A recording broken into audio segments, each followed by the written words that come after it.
오늘 읽으신 시편 119편은 저희가 이제 며칠 동안 함께 묵상하고 있는 내용인데요. 특별히 이 시편의 많은 시들 중에서 이 119편은요 가장 긴 시이기도 합니다. 그래서 오늘도 보시면 저희가 아침에 읽는 분량이 많은데 이거보다 더 많은 절이 이 119편에 포함되어 있습니다. 그런데 이 119편의 그 구조를 보면 저희가 보면 시는 구조로 좀 이루어져 있잖아요. 근데 이거는 어크로스틱이라고 해서 이게 알파벳 순서로 되어 있습니다. 그러니까 지금 저희가 보면 한글로 보기 때문에 저희가 이제 원문을 알 수는 없겠지만 저희가 이제 성경을 보시면 대부분 이렇게 성경들에 보면 그 초성, 그래서 우리가 영어로 보면 A, B, C, D 이것처럼 히브리어도 마찬가지로 그 알파벳의 초성들을 이제 각 장마다, 그러니까 이제 19장에서 119장에 있는 그 소주제들에게 맞춰서 그 전체가 포함되어 있는 구조를 보여주고 있습니다. 그래서 이제 매우 되게 운문적이고 구조적인 내용을 보여주면서 우리가 이제 한글로 치자면 기업부터 우리 마지막 자음까지 그것들을 한 번씩 넣어서 이제 전체적인 시를 만든 것이죠. 근데 이제 그것이 어떤 언어적인 어떤 되게 스킬을 보여주려는 의미라기보다는 저희가 이제 여기서 보면 이제 히브리어 알파벳 22개의 글자를 가지고 이 119편을 구성했는데 그 각 소주제별로 몇 절씩 나눴냐면 8절씩 나눴어요.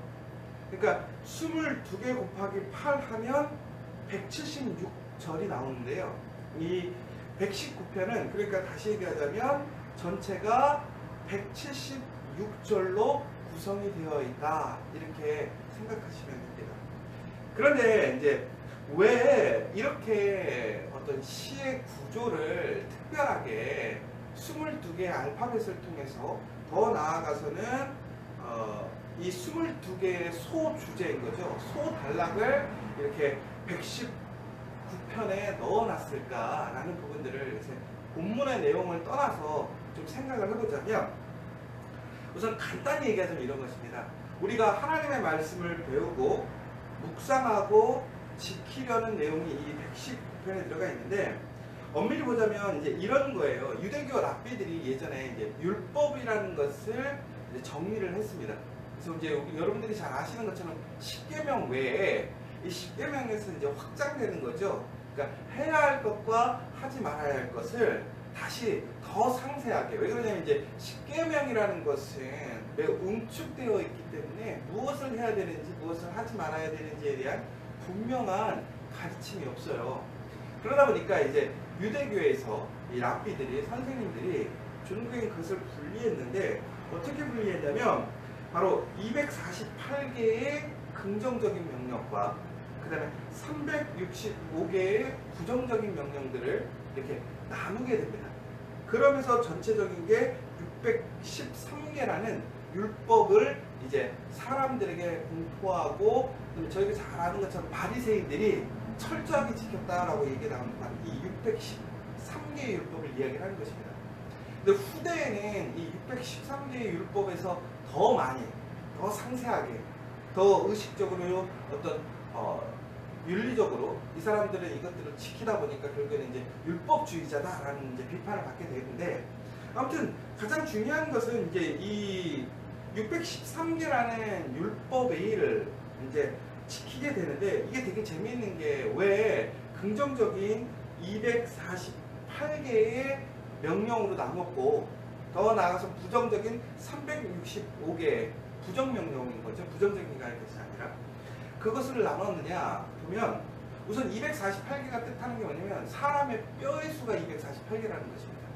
그러니까 사람 몸 안에 있는 뼈가 248개고 또 365개는 결국은 무엇을 뜻하느냐면 저희가 1년을 뜻하는 것이죠.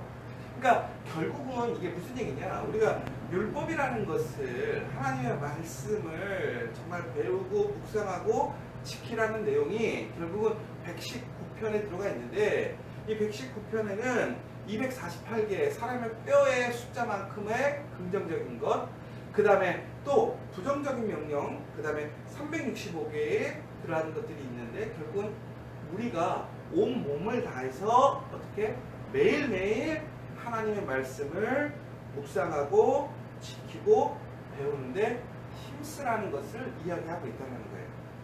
그러면서 이제 알파벳 순서로 그것들에 대해서 오늘 이야기를 하고 있는데, 그래서 이제 오늘 저희가 읽으신 내용이 바로 그 내용 중에 들어가 있는 내용입니다.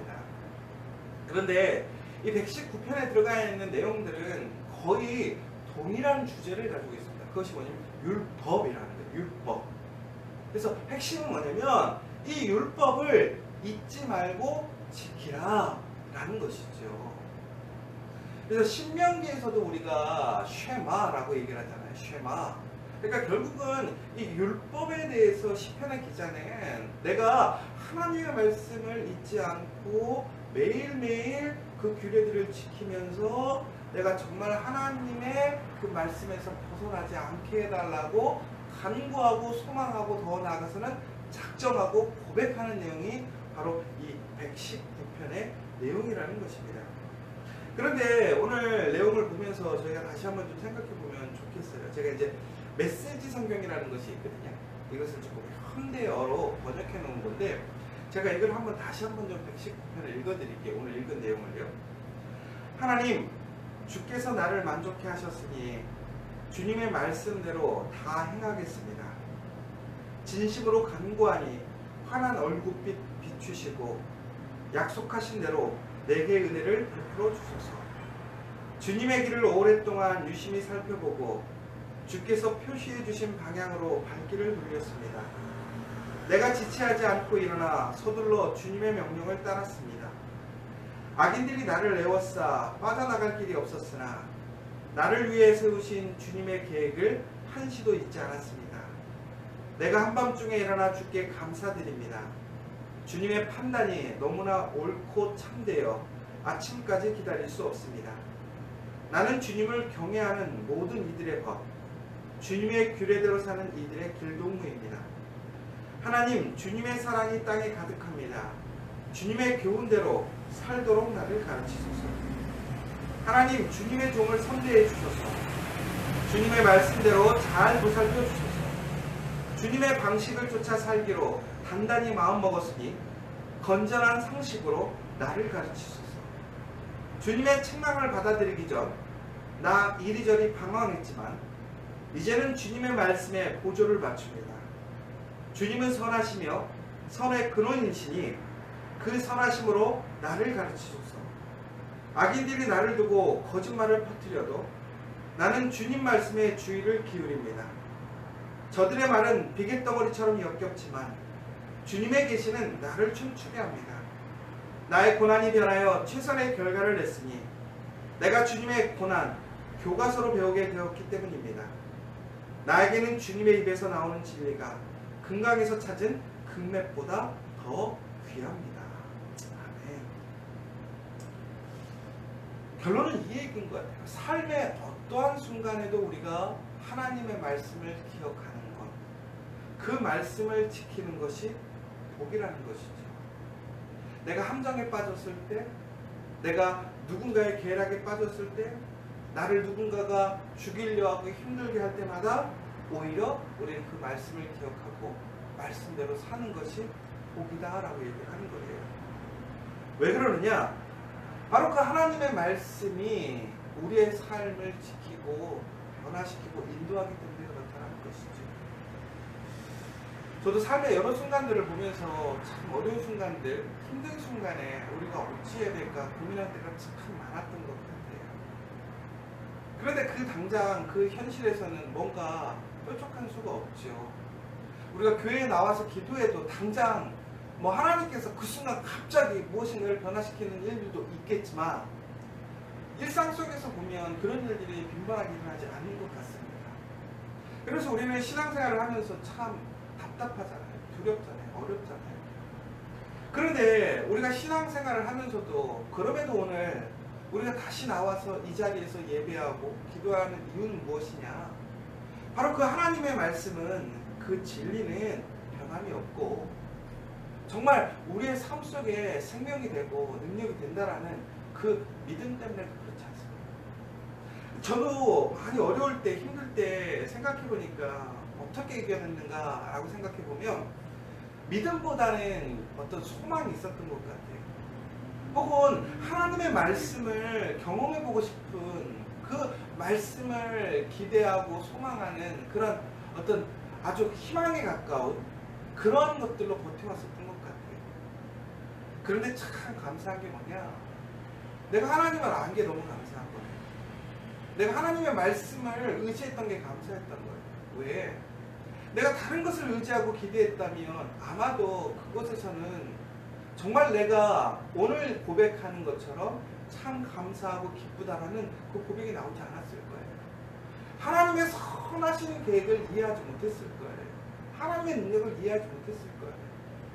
그런데 믿음이 부족해도, 내가 알미 부족해도, 내가 하나님의 말씀을 들었고 배웠던 것, 내가 기억했던 것들을 붙들고 나아오니까 오히려 하나님은 참 더 큰 은혜를 주셨던 것 같아요. 하나님이 역사하시는 것들을 보면 참 놀라워요. 특히 하나님이 역사하셔서 그 삶이 변화되어지고 새롭게 변화되어지고 큰 힘을 얻는 사람들을 보면 참 부럽기도 해요. 저는 이런 고백을 하거든요. 저도 참 하나님의 복을 많이 받았다. 그러니까 사람들이 보면 뭐라고 얘기할지 모르겠어요. 근데 저는 항상 얘기해요. 참 하나님 복 많이 받았다. 하나님 복 많이 받았다. 첫 번째로 참 부모의 복을 잘 받았다. 근데 저는 부모의 복을 잘 받았다고 하는 얘기가 우리 부모님들이 뭔가 큰 재산을 주시거나 혹은 내 삶에 있어서 많은 어떤 큰 도움을 주셨다거나 이러진 않았어요. 그러니까 지금까지 살아오면서 제가 먹고 살고 배울 수 있었던 건 다 부모님의 은혜인 것이죠. 그러나 이제 세상적으로 얘기했을 때 어떤 금수저들처럼 어떤 스펙을 관리해 주거나 더 좋은 길을 미리미리 예비해 주거나 그러지는 못하셨거든요. 그런데도 불구하고 제가 왜 그러니까 부모의 복이 있느냐라고 고백을 하냐면 우리 부모님들은 예수를 믿었잖아요. 그러니까 제가 예수를 알게 돼요. 제가 삶의 어떠한 순간에도 많이 넘어지고 방황하고 의심도 많이 했지만 그럼에도 저는 교회를 떠나지 않았거든요. 하나님의 말씀을 떠나지 않았거든요. 왜? 우리 부모님들이 믿음의 사람이었기 때문에. 그래서 저는 참 감사해요. 왜? 오늘 내가 있는 것은 결국은 우리 부모님들이 하나님을 알고 예수 그리스도의 은혜를 경험했고 그 능력을 알았기 때문에 제가 그것을 보고 배운 거잖아요. 제가 유산으로 받은 거잖아요. 그래서 저는 참 복이 있다 그 생각을 하고요. 또 한 가지, 저는 참 사람 복이 있어요. 그러면 사람 복이 왜 있느냐? 이게 참 중요한 것 같아요. 그러면 내가 잘났느냐? 내가 혹은 뭔가 특별한 능력이 있느냐? 그렇지 않아요. 저는 우스갯소리를 그러거든요. 목사님은 잘생긴 것 같아요? 저한테 물어봐요. 왜냐면 옛날 사람들이 너무 자신감 있다고, 왜 이렇게 자신감 있냐고. 그럼 제가 그러잖아요. 나는 전혀 부끄럽지 않다고 자신감이 있다고 그런 얘기 하거든요. 그럼 사람들이 그런 얘기 하죠. 생긴 거는 이렇게 잘생기진 않았대, 저거로. 근데 사람이 매력이 있대. 그러니까 저는 생각해보니까 그게 더 좋은 얘기인 것 같아요. 왜? 잘생긴 건 금방 어떻게 하냐면 질리거든요. 근데 매력 있는 거는 질리지 않아요. 그런데 중요한 게 여러분, 사람이 매력이 있다는 게 뭘까요? 제가 생각해 보는 거예요. 그러면 저에게 뭔가 어떤 신비한 게 있는가? 저의 매력은 과연 뭘까? 생각해 보거든요. 그럼 결국은 그것은 어떤 성격이나 성품이라고 봐요. 그럼 성격과 성품이라는 것은 결국은 누구를 통해서 얻게 되는 것일까요? 결국 우리가 하나님을 만나고 예수를 경험하게 되면 우리 안에 성령이 내재하시게 됩니다. 성령이 내재하게 되면 우리의 삶 속에 변화가 일어나죠. 바로 성령의 열매가 일어나는 겁니다. 그러면 성령의 열매라는 것은 결국은 뭐냐? 우리 삶에 우리의 향기가 되는 것이고 우리의 매력이 되는 거예요. 우리의 능력이 되는 거예요. 결국 저는 예수를 만남으로 인하여 그 은혜를 경험한 거죠. 그 열매를 경험하게 된 것이죠. 그리고 마지막으로 저는 예수를 만나서, 그러니까 우리가 하나님을 믿음으로 인해서 복을 받았다고 생각하는 것은 뭐냐? 바로 하나님의 말씀의 능력을 경험했어요. 무슨 얘기냐? 제가 캐나다에 있을 때부터 가장 어려울 때, 힘들 때 제가 가장 스스로에게 다짐하고 고백했던 게 뭐냐? 말씀대로 살아보자. 여러분, 우리가 한번 그럴 때 있잖아요. 정말 말씀대로 살아보자. 말씀이 되는지 안 되는지, 말씀의 능력이 있는지 없는지, 하나님 말씀대로 살면 잘 사는지 못 사는지 우리 한번 하나님 앞에서 시험해보고 싶을 때 있잖아요. 그런데 여러분, 그 시험은 언제 가장 강력하냐면 내가 힘들 때, 어려울 때, 위기일 때, 내가 낭망했을 때, 내가 정말 철저히 나락으로 떨어졌을 때 우리는 그때 하나님을 시험해 볼 수 있는 거예요. 여러분, 그 순간 정말로 끝까지 하나님을 포기하지 않으시고 하나님을 믿고 하나님을 기억하고 그 말씀을 지켜가시면 분명히 하나님의 말씀은 능력이 있습니다. 저는 이것을 우리 신앙의 선배들, 오늘 시편의 기자의 고백처럼 우리는 알게 되죠. 그런데 저는 또한 그것을 삶으로 경험하게 되었어요. 그래서 오늘 저는 이 자리에서 다시 한번 이야기할 수 있어요. 하나님의 말씀은 분명히 이루어집니다. 그러므로 사랑하는 여러분, 오늘 다시 한번 그 하나님의 말씀을 지키시기 바랍니다. 그 계명을 지키시고 주의 법을 잊지 마시고 온전하게 그 길을 나아가실 수 있는 여러분 되셨으면 좋겠습니다. 더 나아가서는 여러분, 그 말씀을 더욱더 배우시길 원합니다. 그 말씀을 더욱더 붙들기에 힘쓰시길 원합니다. 여러분, 바로 그때에 더 큰 진리를 배우게 돼요. 더 큰 은혜를 경험하게 돼요. 제가 오늘 오전에 이제 또 성경 공부 모임이 있거든요. 그럼 제가 이제 성경 공부 모임이 있으니까 제가 목사니까 아무것도 공부하지 않느냐? 아니죠. 저도 까먹으니까 다시 공부해요. 그런데 저도 매일 보고 연구하다 보면 어제도 참 큰 은혜를 경험했어요. 아브라함의 이야기를 준비하다가 하나님께서 아브라함을 무엇이라고 지칭하시냐면 나의 벗이라고 이야기하는 걸 보게 되는 거예요. 제가 성경을 그렇게 많이 보는데도 불구하고요, 어느 때는요 내 눈앞에 보여주는 하나님의 말씀을 놓치는 경우도 참 많아요. 그러니까 우리가 그런 얘기 하잖아요. 성경은, 우리 하나님의 말씀은 평생 공부해도 바라봐도 새로운 것이 넘쳐난다니까요. 여러분, 정말 그 말씀에는 보화가 있어요. 그러니까 오늘 시편의 기자가 맨 마지막에 뭐라고 그랬어요? 주의 입에 법이 내게는 천천 금은보다 좋습니다. 왜 그러는 거예요? 하나님의 놀라운 약속, 축복이, 그 말씀이 우리가 보지 못한 것들이 숨어져 있다는 거예요. 여러분, 힘들 때, 어려울 때 여러분의 힘이 되는, 그 능력이 되는 그 말씀의 보화가 바로 우리에게 주어져 있습니다. 오늘 여러분 다시 한번 그 말씀을 통해 힘을 얻으시기 바랍니다. 소망을 가지시기 바랍니다. 그리고 그 말씀을 내가 평생 내 온몸을 다해서 지킴으로 하나님의 은혜, 하나님의 능력으로 나가시는 여러분 되셨으면 좋겠고, 오늘 시편의 기자처럼 그 고백이 여러분의 진실한 고백, 삶의 고백이 되시기를 간절히 소망합니다. 오늘 이 시간 함께 같이 기도했으면 좋겠습니다.